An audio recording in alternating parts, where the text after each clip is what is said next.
Welcome to The Hidden Load for the educators and leaders in medicine who hold everyone up. We will tackle the hard topics and help you conquer your chaos and get to calm, all by starting to acknowledge and remove that hidden load. This podcast is a space for us to name the things that are common but not normal. Each week, we'll look at the invisible weight you're carrying and explore practical coaching-based tools to help you find more calm, better boundaries, and a sense of purpose that doesn't require you to run on empty. I'm so glad that you've carved time out for yourself today. Let's get into the episode. Welcome back to The Hidden Load. I am your host, Dr. Santina or Tina Wheat. If you're listening to this in real time, we have just crossed the threshold into the most exhilarating, volatile, and fragile month in the medical calendar. It's July. Walk onto any inpatient floor, into any ambulatory clinic, or into any operating room right now, and the energy is palpable. The badges are brand new. The short white coats are crisp, stiff, and unwrinkled. We have brand new third-year medical students stepping onto the wards for the very first time, holding their clipboards like shields, trying to figure out where to stand so that they aren't blocking the computers or getting in the way of the residents or the attendings and the nurses. We have brand new interns realizing with a jolt that their signatures actually carry legal weight now, that the order is theirs, that the patients are theirs, that there is no longer a student buffer between their keyboard and the patient's chart. We have senior residents who are stepping into the role of supervisors or team commanders, suddenly responsible for the timelines that they used to just follow. And we also have new attendings sitting in their new offices, dealing with a massive wave of imposter syndrome as they sign off on complex clinical decisions without the safety net of a supervisor who was always there to talk it through. It is a season of immense excitement. It represents the renewal of our profession. But for those of us who lead departments, run residency programs, and teach on the wards, July carries a massive unquantified hidden load, the labor of the structural reset. Think about the contrast. Just last month, you said goodbye to a team that you trusted implicitly. You had spent 12 months developing a seamless operational shorthand with your senior residents. You knew their blind spots. You knew that they knew your boundaries and how to talk to you. And the clinical machine had started to run like clockwork. You could give a subtle nod during rounds, and the orders were placed before you left the bedside. Now, overnight, the institutional memory is entirely gone. Everything has changed. The slate has been wiped clean, and you're starting from zero again. Today, we are talking about how to navigate this cultural reset without burning yourself out. We're going to look at why the first few weeks of July, if not really the first couple of months, are the most critical window for the entire academic year for establishing team boundaries and how to intentionally model psychological safety for teammates who are currently terrified of failing in front of you. So let's start by naming the friction first, because as medical educators, we rarely give ourselves permission to acknowledge the emotional tax of this transition. We experience a very real form of professional grief. We invest our energy, our mentorship, and our emotional bandwidth into our trainees for 3, 4, or 7 years, depending on our specialty. We watch them transform from clumsy interns into brilliant, polished colleagues. And then they graduate and they leave the institution. Right when we are emotionally exhausted from that milestone goodbye, the system drops a completely unpolished, terrified, raw cohort into our laps and says, go. There is no downtime. In fact, for many organizations, there's even an overlap. The emergency department is still full, the clinic schedule is still packed, and the system expects the same throughput. The immediate temptation for the busy attending or clinical leader during this transition is to default to survival mode. Because the new team doesn't know the hospital geography yet, because the M3s take 20 minutes to present a history that will take 3 ultimately, and because the new interns are double checking every single dosage out of pure panic, the clinical day slows down and often feels like it slows to a crawl. The systemic friction spikes, and when friction spikes, the overfunctioning trap snaps shut on the leader. You think to yourself, it's just faster if I write the cross-cover note myself. It's safer if I call the consultant instead of making the new resident do it. But does that really help? Let's look at a case study of how this might unravel. Imagine a Tuesday afternoon in July. The team is woefully behind on rounds. The new intern is struggling to enter a discharge order set.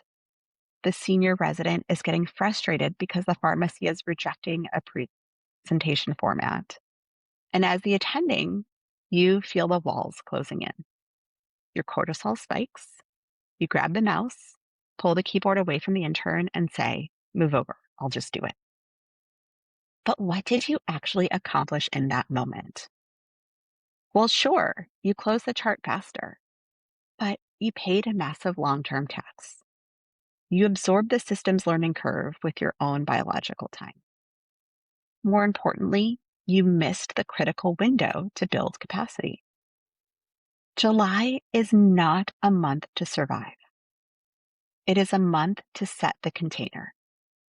The operational boundaries that you draw, the communication habits that you tolerate, and the culture that you build in these first few weeks will dictate the efficiency, the safety, and the burnout rates for your team for the next academic year. You cannot afford to let a new team inherit a default culture of panic and micromanagement just because you are tired. And don't get me wrong, I understand that it's exhausting, but the work that you put in here can really help set the stage for the entire year. Let's look at the neurobiology of your new teammates right now. Whether it's a brand new attending or a third-year medical student on day 1 of their internal medicine rotation, every single one of them is operating with a hyperactivated threat defense system. Their amygdalas are running the show. They're completely paralyzed by the fear of looking incompetent. In a medical culture that has historically been shame-based, not knowing is interpreted by the brain as an existential threat to their survival in the profession. When people are terrified of looking stupid in front of their leader, they do highly dangerous things. They hide their clinical mistakes. They don't ask for clarification on ambiguous orders, and they just nod their heads yes when you ask if they understand, when in reality, they may have no idea what you just said. As the leader, your primary operational directive in July is to dismantle that threat defense system. You do this through what I call the vulnerability dividend. You have to be the first one to take off the armor of the all-knowing expert. If you want your residents to tell you when they are drowning, you have to show them what an authentic, healthy relationship with limitation looks like. On day 1 of a new rotation, during the very first team huddle before you even see a patient, I want you to explicitly state the rules of engagement. Don't give a generic speech about excellence or keeping up with the metrics. Give a speech about reality. Look at your team in the eye and say this verbatim. We are a brand new team, and that means we are going to experience friction this month. We are going to make mistakes. The system is going to throw us curveballs, and there will be moments where none of us, including me, knows the immediate answer. My expectation for this team is not perfection. It's about absolute transparency. If you don't know something, it's okay to say it. If you feel uncomfortable with an order that I give, I want you to ask about it with curiosity. In this space, and I don't know is a valuable data point for learning, not a character flaw. When you explicitly state that imperfection is an expected, budgeted part of the workflow, you instantly lower the baseline cortisol in the room. You create psychological safety by explicit design, not by accident. You pay a small ego dividend upfront to buy massive team accuracy, trust, and long-term clinical safety. The second part of the July reset is establishing behavioral boundaries for how your team manages their own hidden load. Remember our core principle.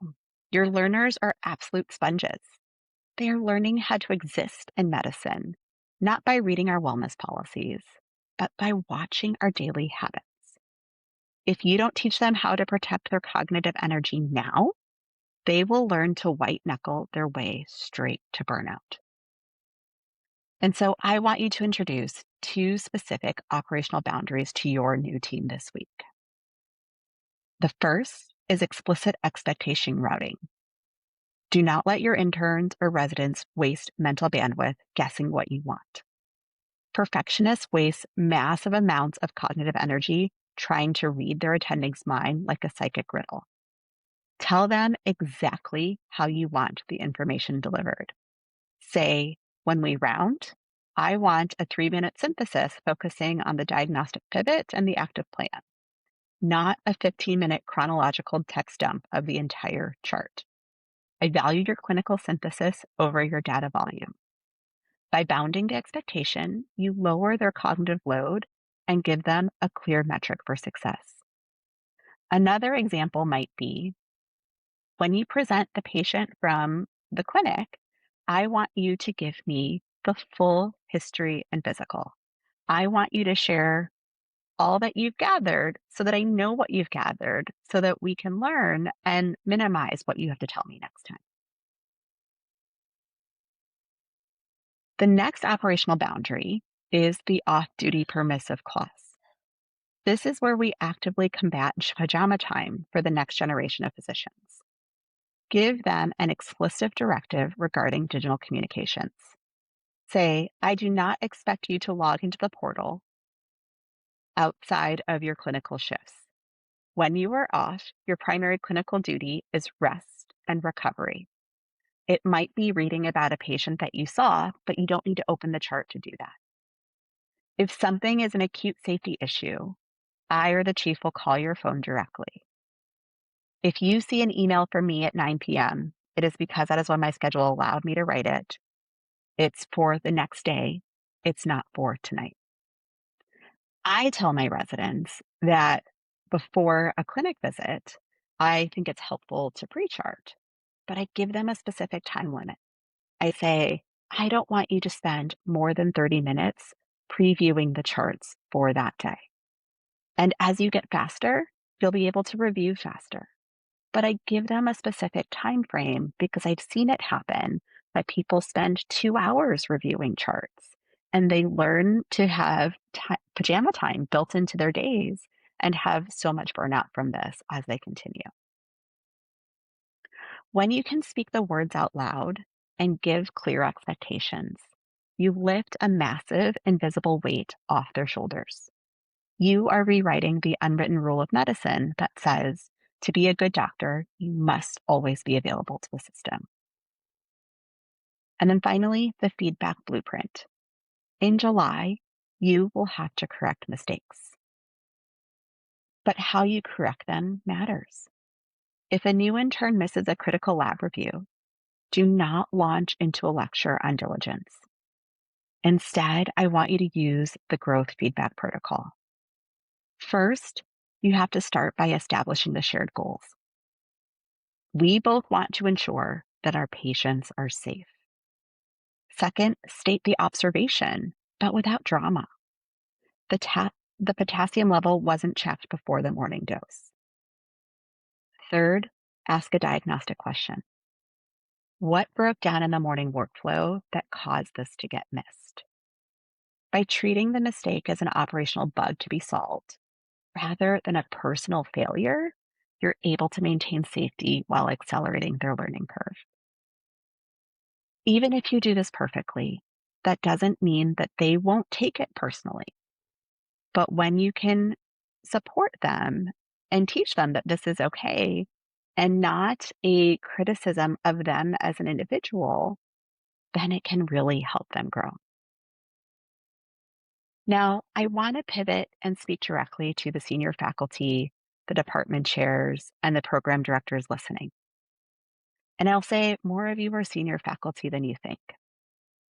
Let's look at our new attendings this month. We spend so much energy focused on the students and the residents that we often completely forget the most fragile transition in the entire pathway. The jump from senior resident or fellow to first year attending is arguably one of the most abrupt, isolating transitions in a physician's career. Think about the psychology of that shift. One day you're a trainee with the supervisor validating every choice, checking every note, and acting as your ultimate safety net. The next day, you're the final signature on a legal document that dictates a human life. That's heavy. The hidden load of the new attending is what I call the silence of autonomy. They're frequently drowning, but they feel they can no longer ask for help because they have arrived. They may believe that asking a senior colleague a question means that they are exposing themselves as unqualified for the badge that they just earned. They sit in their clinics or their offices after hours, overthinking every order, terrified of making a mistake in a silo. As senior leaders, our job this month is to actively reach out and bridge that isolation. Don't wait for a new attending to come to your office with a crisis or a clinical error. Walk down the hall, knock on their door, and give them safe space to debrief. It's better if you can avoid the generic, "How are things going?" because many of them will just say fine. Instead, ask a specific question.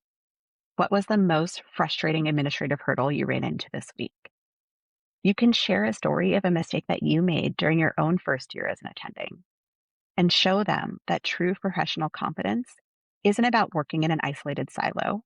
It's about continuing to use collaboration as a clinical safety net.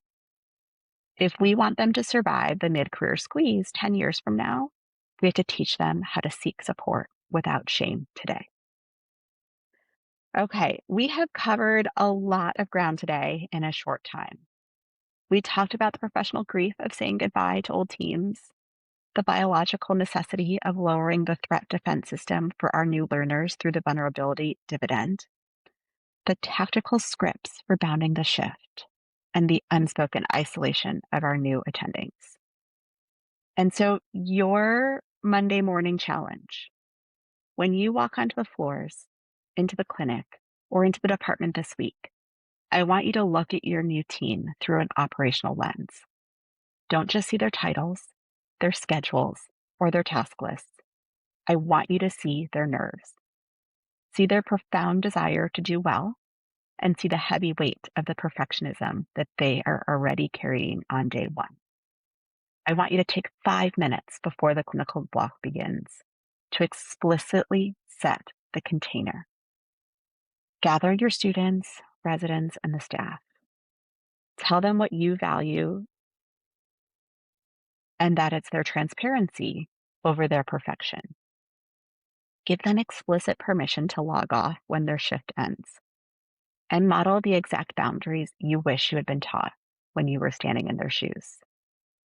Right now, you have a brief golden opportunity to completely rewrite the baseline code of medical culture for this new cohort. Don't let it slip away into survival mode. Protect the person, protect the team, and you will protect the mission.